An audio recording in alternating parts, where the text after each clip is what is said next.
તો દેવભૂમિ દ્વારકા જિલ્લા સહિત રાજ્યમાં 25,000 જેટલા આરોગ્ય કર્મચારીઓ આજથી અચોક્કસ મુદતની હડતાળ પર છે, જેમાં દ્વારકામાં 250 જેટલા કર્મચારીઓ હડતાળ પર ઉતરતા આરોગ્યની સેવાઓ પર અસર જોવા મળશે।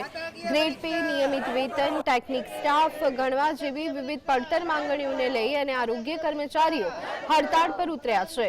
તેમજ દ્વારકા જિલ્લા પંચાયત ખાતે ડીડીઓને આવેદનપત્ર પાઠવ્યું છે। જો કર્મચારીઓની માંગ સ્વીકારવામાં નહીં આવે તો ઉગ્ર આંદોલનની ચીમકી ઉચ્ચારી હતી। પ્રશ્નો છે જે કર્મચારીઓને ઉચ્ચ પગાર ધોરણ મળવું જોઈએ એમાં ટેકનિકલ વિષયને બદલે બીજા વિષયોની પરીક્ષા લેવામાં આવે, જેના કારણે કર્મચારીઓને બહુ તકલીફ પડે છે અને આ હિસાબે કર્મચારીઓમાં ઉગ્ર રોષ છે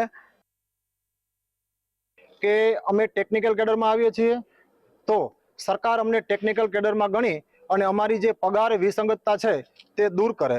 હાલ અમારો MPHW FSW નો પેલો ગ્રેડ પે 1900 છે તે 2800 કરવામાં આવે અને સુપરવાઇઝરનો ગ્રેડ પે 2800 છે તેને બદલે 4200 કરવામાં આવે। આ અમારી મુખ્ય માંગણી છે। બે માંગણીઓ છે। FHW બેનો છે જે ટેકનિકલ નથી ગણતા, FHW ને MPW ને, કેમ કે અમે ટેકનિકલ કામગીરી બધી કરીએ છીએ। અમે બાળકોને ઇન્જેક્શન આપીએ છીએ, પછી સગર્ભા માતાઓને સેવા આપીએ છીએ, તો અમને ટેકનિકલ કેમ સરકાર ગણતી નથી, એ અમારો મુખ્ય પ્રશ્ન છે। અને બીજો પ્રશ્ન એ છે કે ખાતાકીય એક્ઝામ કે જે અમારા માટે અત્યારે પોસિબલ જ નથી કે